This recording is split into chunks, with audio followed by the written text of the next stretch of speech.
His house in Bengaluru has been pledged to raise money for staff salaries. His biggest offices are being vacated to reduce cash burn.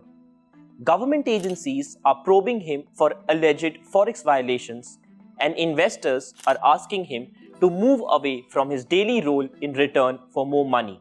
This is not quite the script that Byju Raveendran would have wanted to write for himself. Once the face of India's booming edtech sector during the COVID-19 pandemic, raising capital at a breathtaking speed, Raveendran's fall over the last year and a half has been nothing less than stunning. However, it has been multi-layered too. ET Tech attempts to unravel what went wrong with what was once India's most valued startup at $22 billion.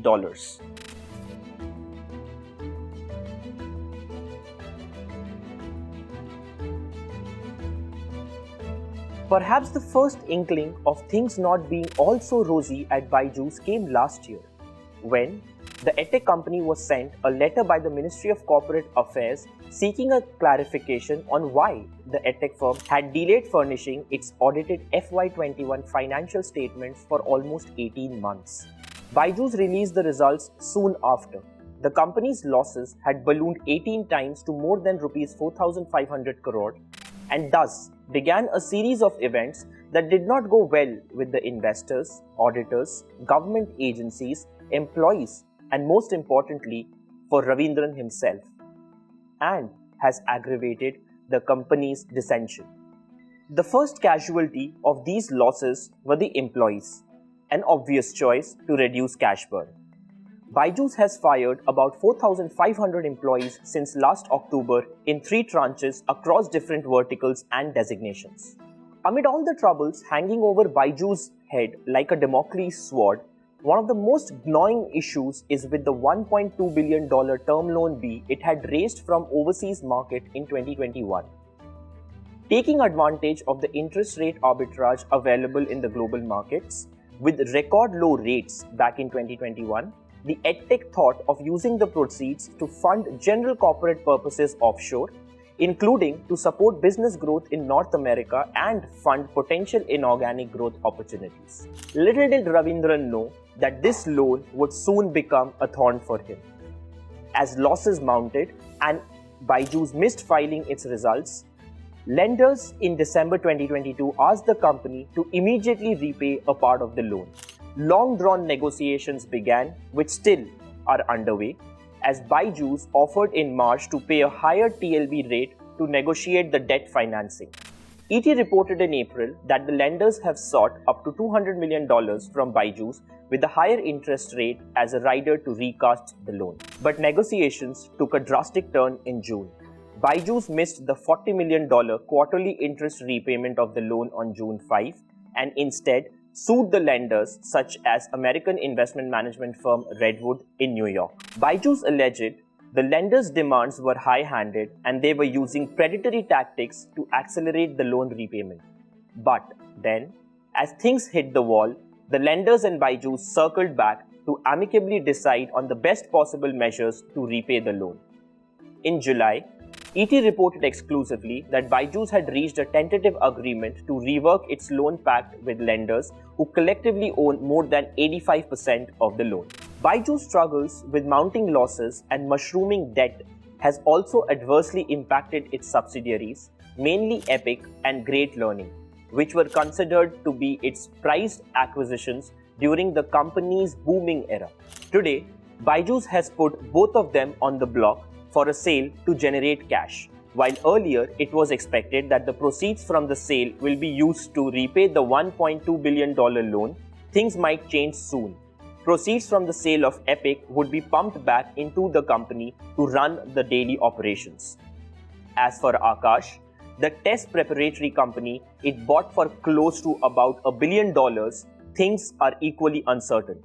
ET reported in October that Akash Chaudhary, the promoter of Akash Institute, is likely to return as the chief executive officer of the company as part of a broader arrangement being finalized with its owner Byju's. One interesting bit here is that Byju's had raised another Rs 2,000 crore from US lender Davidson Kempner in May this year against the cash flows of Akash but received only rupees 800 crore out of the promised capital as it breached terms of the loan agreement. To save the day for Raveendran, Manipal Group's Ranjan Pai entered the scene and cut a check of rupees 1400 crore for Akash in November. The money is to clear Byju's debt to Davidson Kempner, and Pai is expected to pump more money in Byju's as the EdTech looks to raise fresh capital. But that won't come easy. Byju's investors have demanded that audited results for FY23 be furnished before they can extend any new money to the company. They also want Raveendran to ease his day-to-day control over operations at the embattled firm, sources told ET. Arjun Mohan, the new India CEO of Byju's, is solely focused on cutting operating costs, but Raveendran is also involved in the company affairs.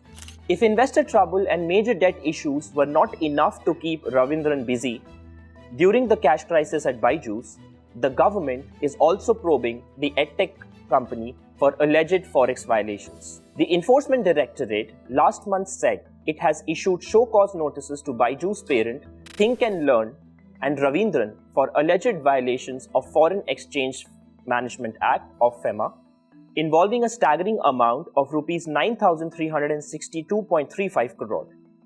A Byju spokesperson, however, said the company unequivocally denies media reports that insinuate it has received any notice from the Enforcement Directorate. Further, the spokesperson added that the company has not received any such communication from ED.